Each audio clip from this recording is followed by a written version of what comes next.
Every day when I wake up in the morning, I see the sky and I think about the things that you've made. All the beauty and your glory is showing, yeah. It never bores me to look at the ocean. The waves are crashing, the water spraying up in my face. I look above and all the seagulls are soaring, yeah. We've got to overcome the darkness, so we don't get caught in the middle, between the hopeful and the heartless. So, hello, good day, good morning, I just can't stop smiling, because today is a brand new day, and all the darkness and the pain is just fading behind me. Oh Lord, what a beautiful day.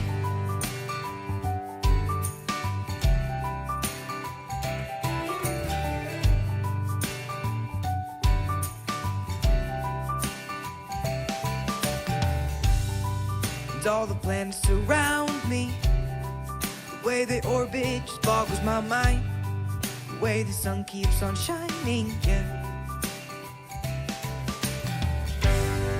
We've got to overcome the darkness, so we don't get caught in the middle, between the hopeful and the heartless. So, hello, good day, good morning, I just can't stop smiling, because today is a brand new day, and all the darkness and the pain is just fading behind me. Oh Lord, what a beautiful day.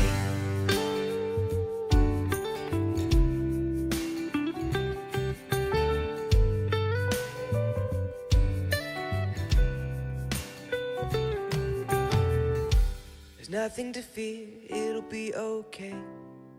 It's the day that the Lord has made. It's the day that the Lord has made. There's nothing to fear, it'll be okay.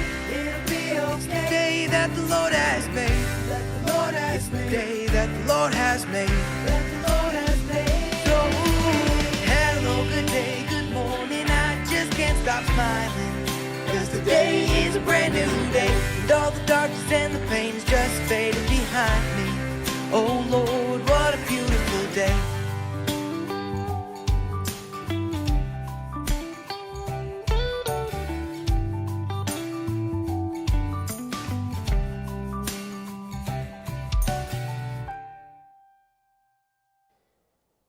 Good day, ladies and gentlemen. Welcome to Life with Doug. We are thinking through God's Word together. Glad you could join us on this beautiful day. And it is a beautiful day, isn't it? No matter what the weather is, no matter what's going on in your world, today is a great day. Why? Because Jesus Christ made this day, and he is reigning and ruling, and he is telling you to celebrate it. So, let's declare together, this is the day the Lord has made, and you say, we will rejoice and be glad in it. And I'm going to taste and see that the Lord is good. All right, so we are continuing on with our study of Isaiah. And today we're getting ever closer to that passage that we all know, Isaiah 53. And we're familiar with the suffering servant there, but we need to see the context as it was originally given. So that's what we're going to build toward today. And there's a familiar passage also for any of you who are missionaries or have been part of missionary commissioning services. We talked about back in Isaiah 6, that's maybe the most popular missions commissioning text, right? Who will go for us? And Isaiah says, here am I, send me.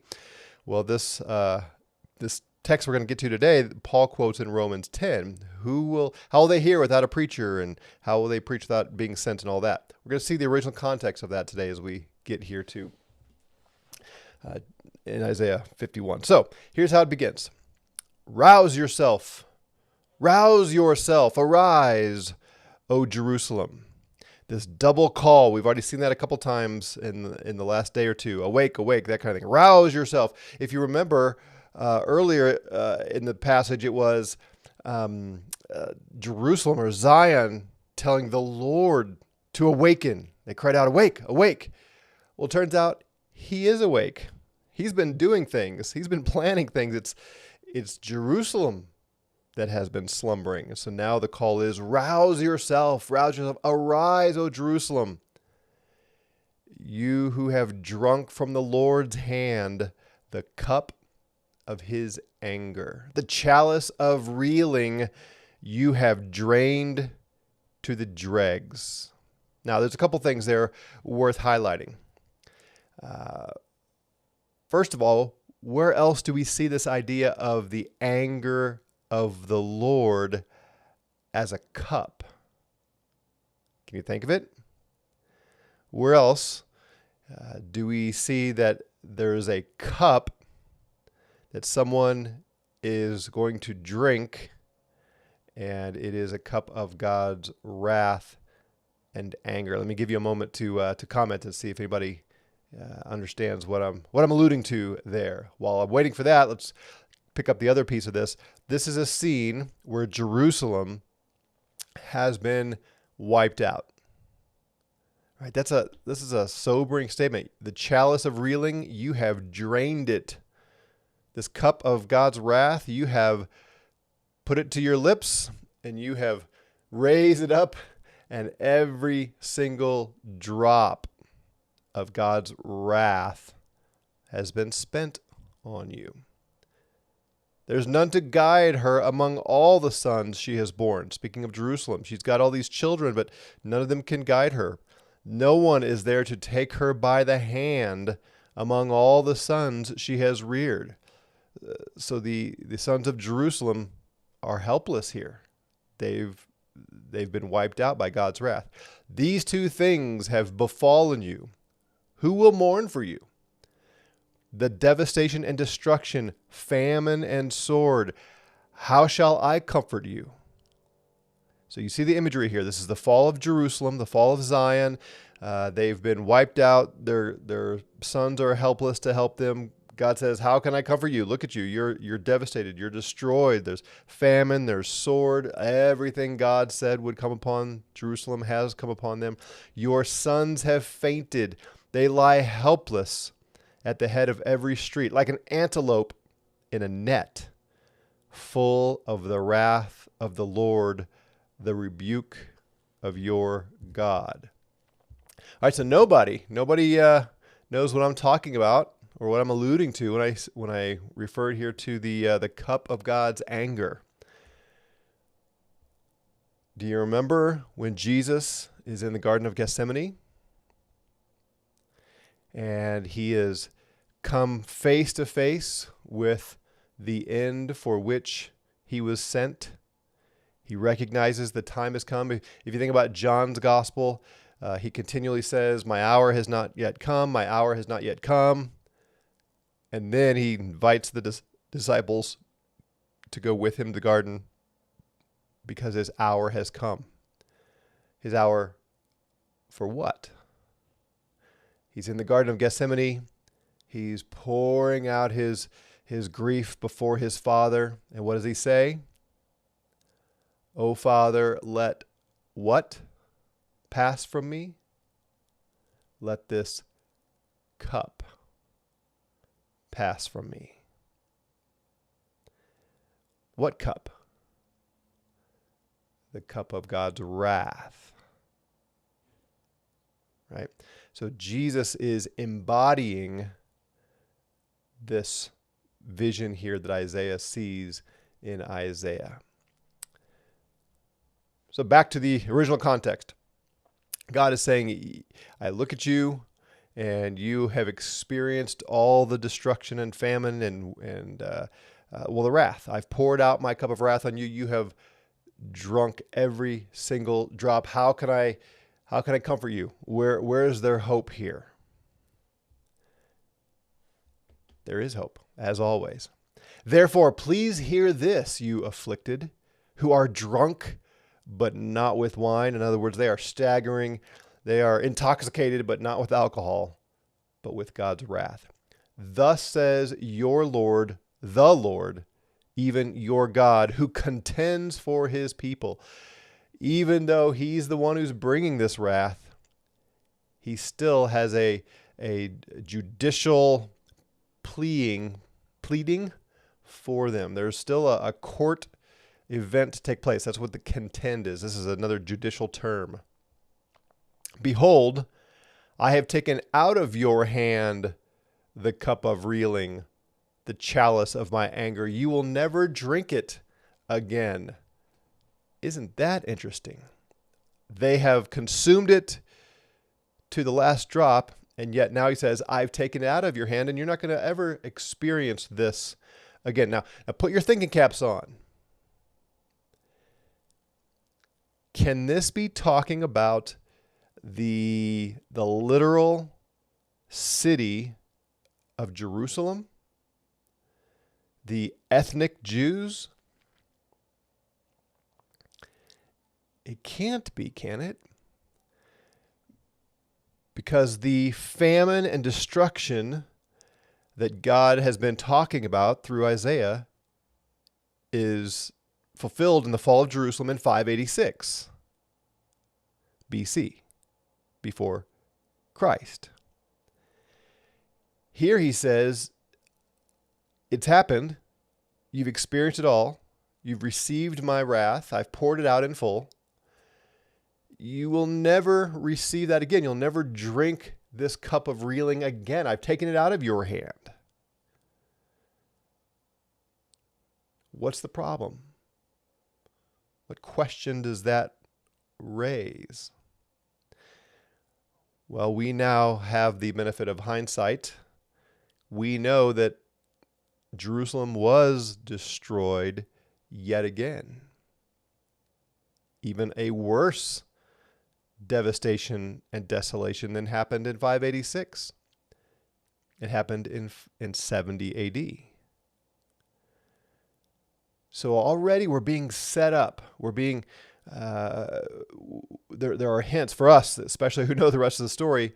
Something else is going on here. This is not simply talking about the destruction of the city. His anger, his cup, is not only going to be poured out on the city. And I've already given it away. It's Jesus. It's Jesus. It's the Sunday school answer. It's Jesus. He says, I will put it into the hand of your tormentors, who have said to you, lie down that we may walk over you. You have even made your back like the ground and the street like those who walk over you. So he's said this already before, that the oppressors, those nations who are conquering you, Jerusalem, Zion, I'm going to take them in your place. You're going to be freed, but they are going to suffer. So he's going back to that idea here. So there's so many times we've seen in Isaiah, there's all these layers of meaning, of fulfillment along the way. But here he says, I'm going to take the cup out of your hand, this cup of anger, and I'm going to give it to those who've walked across your back, who've treated you like a doormat. And then more expression of hope. Awake, awake. Again, we see these rouse, rouse, awaken, awaken. Awake, awake, clothe yourself in strength, O Zion. Put on not just your outer garments, not just a cloak or something. Put on strength. Clothe yourself in your beautiful garments, O Jerusalem, the holy city. Why? For the uncircumcised and the unclean will no longer come into you. Okay, again, this cannot be talking simply about the Jews going back to Jerusalem after Nebuchadnezzar sacked it in 586. Why? Because they did go back. They rebuilt the city. They rebuilt the temple, and they were ruled over by the uncircumcised and the unclean for the next 600 years. Until finally, the Gentiles destroyed the city in 70 AD, what I was just talking about. And yet here the promise is, the uncircumcised and the unclean will no longer come into you. Dress yourself with strength and beautiful garments. You're a holy city. And what did Jesus say over and over again to the Pharisees, the leaders of the Jewish people in his day?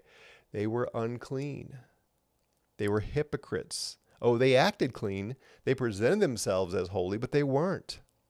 They were the embodiment of wickedness.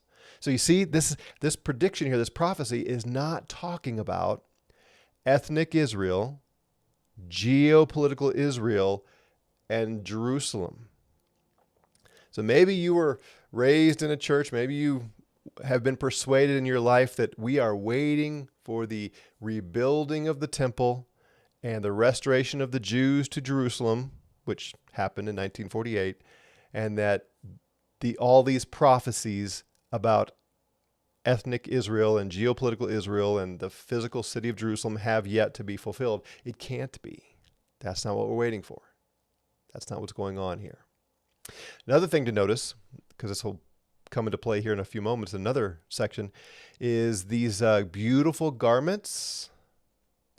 Do you know who wore these beautiful garments? This wording is used one other place in the Old Testament that is in a similar context.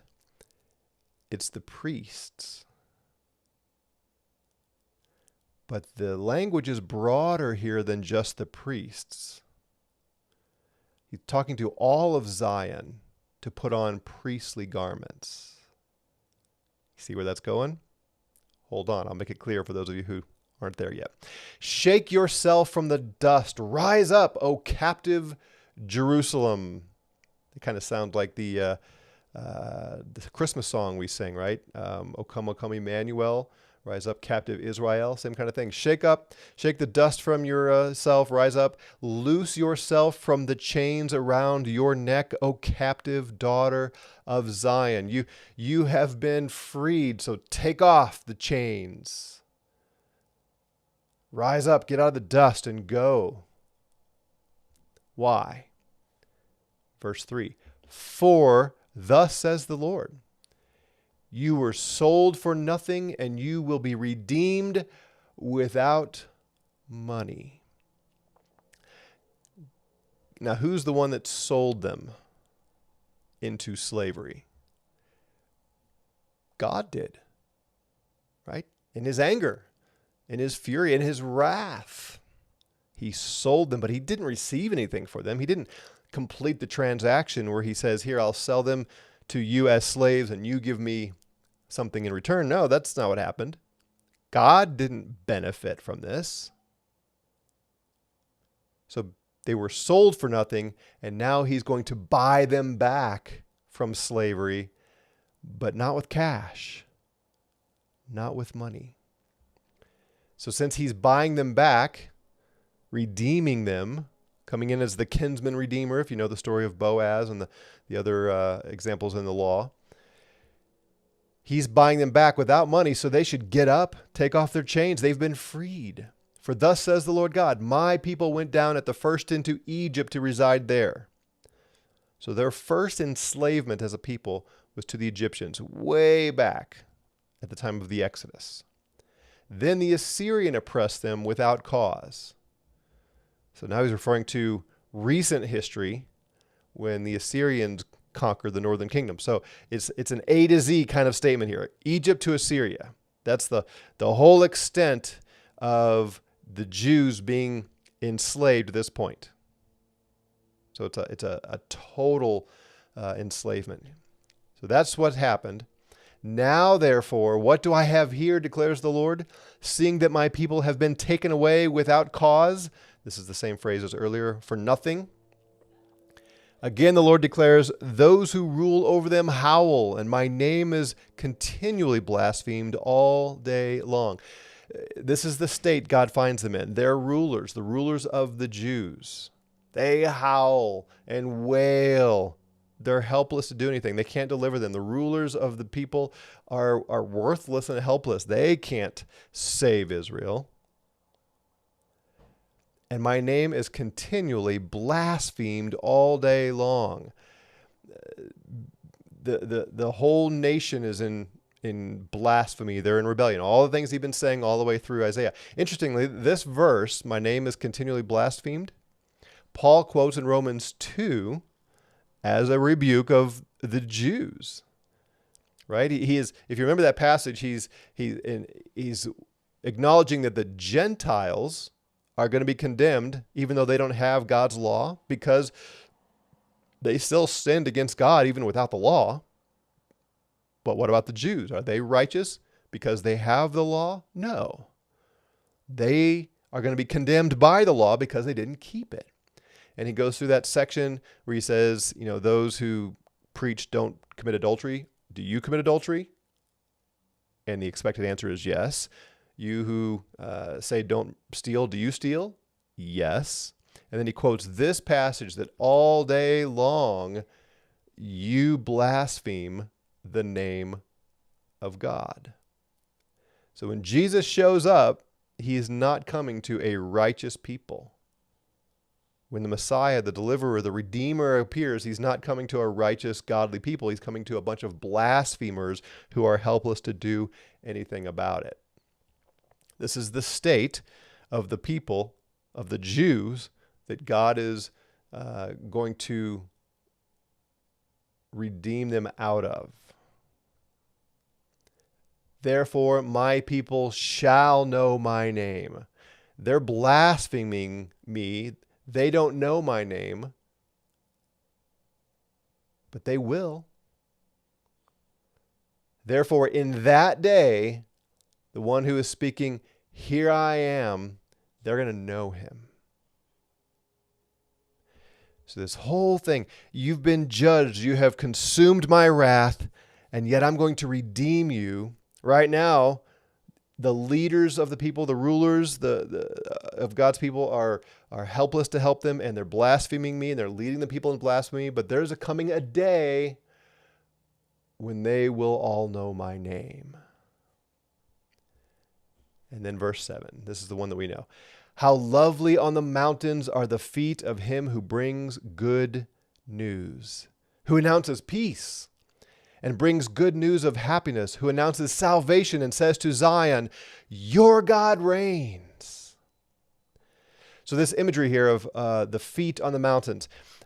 In that day, they had watchmen on a tower watching for the messenger who would come running from the war front. For instance, if there was battle, if you'd sent your troops into battle, they didn't have all the communications devices we do, right? They had to physically send people, runners, with information. And so these watchmen would get up on the watchtowers, up on the hills or something, and they would look at the direction of the battle, and they learned, they trained themselves to watch for the runners, the one who was coming with news, and they learned to tell whether or not the runner was bringing good news or bad news. They had a light step, and they were running with great zeal and joy if they were bringing good news, like we won. We won the battle. We won the war. And they would run with a heavier, more somber gait if they were bringing bad news. We lost. We're still at war. We're conquered, whatever. That's the imagery here when he says, how lovely on the mountains are the feet of him who brings good news. Right? These captives, Jerusalem, are going to see someone who's bringing good news. News of peace, shalom, great blessing, and good news of happiness, of gladness, of good things, and announce salvation. We've been freed. We've been delivered. And he declares to Zion, your God reigns. Think of all the songs we sing taken from this passage here. Your watchmen, listen, he says, your watchmen, those who are watching for this messenger, lift up their voices. They shout joyfully together, for they will see with their own eyes when the Lord restores Zion. Break forth, shout joyfully together, you waste places of Jerusalem who've been devastated by the Babylonians. For the Lord has comforted his people. He has redeemed Jerusalem. The Lord has bared his holy arm in the sight of all the nations. that all the ends of the earth may see the salvation of our God. You see, the joy has come, deliverance has come, the rescue has come. We can see the one coming who's running to bring us this news.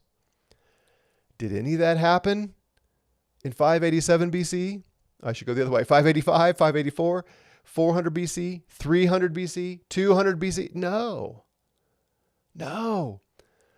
Century after century after century, after Israel was freed from the Babylonians by Cyrus, they were still oppressed. They were still enslaved, waiting for the redemption of God. And then Jesus shows up. He says, I'm the Redeemer. I'm your salvation, your deliverance. I have come to rescue you. And of course, they thought he meant, I'm going to release you from the shackles of the Romans, as though his kingdom was this kind of earthly kingdom founded in Jerusalem. But Jesus said, no, you have a greater need. Your enslavement to a foreign power is not your biggest problem. It's your enslavement to sin and the fact that you are still subject to the wrath of God because of your wickedness. There has been no atonement.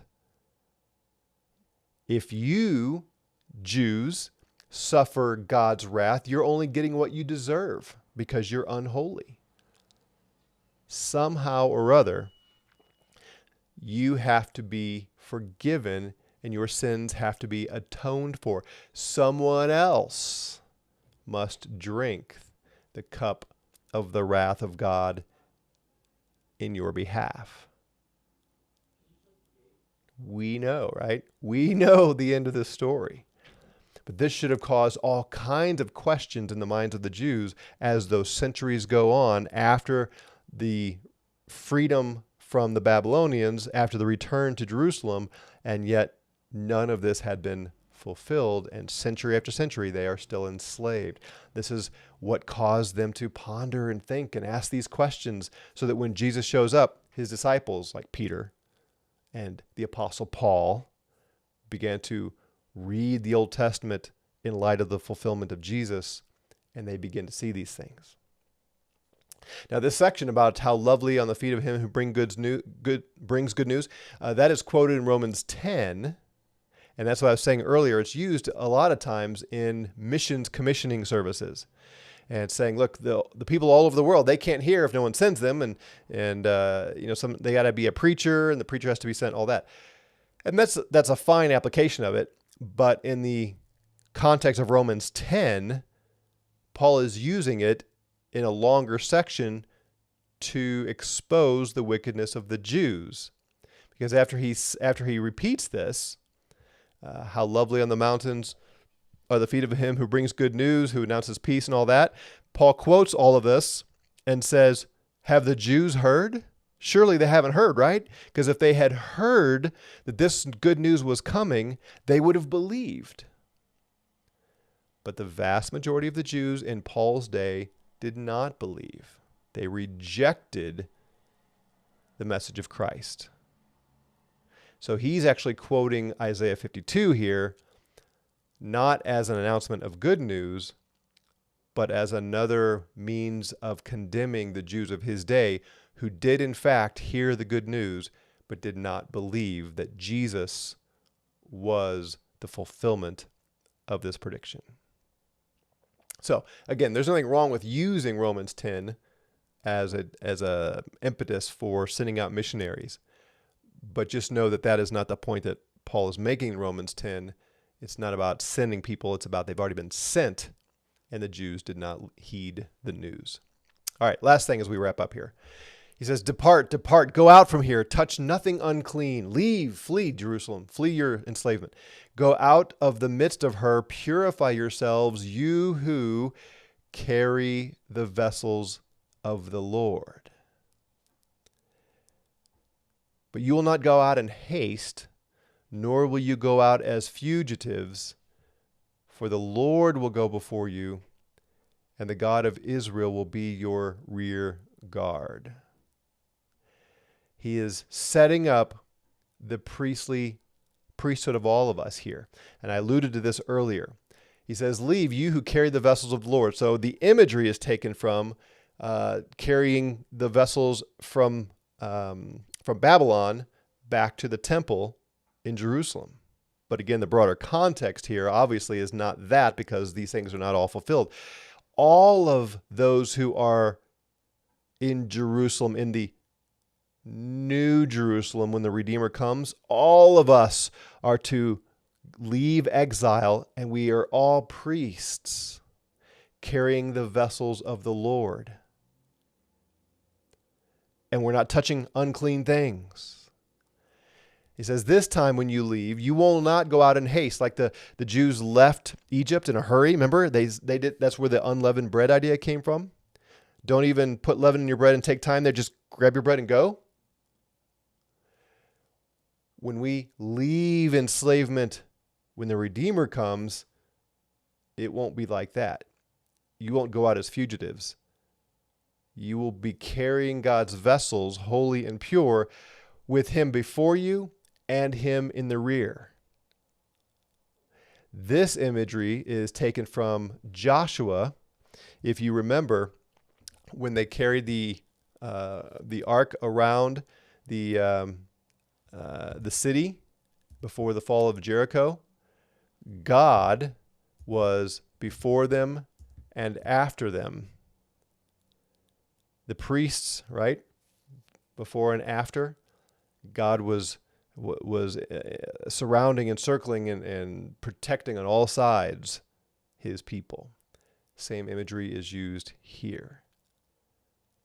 So we're all of these things are being set up for understanding what Christ came to do, his deliverance, his rescue. But something else has to happen first. Because if there's no atonement, then no matter how many times God frees the Jews from foreign powers, they are still subject to God's own wrath. And of course, that's where we're heading in chapter 53. And we'll head there a little closer tomorrow. So come back as we anticipate the suffering servant. Have a great day. Lord willing, we will see you back here tomorrow. Continue our study of Isaiah.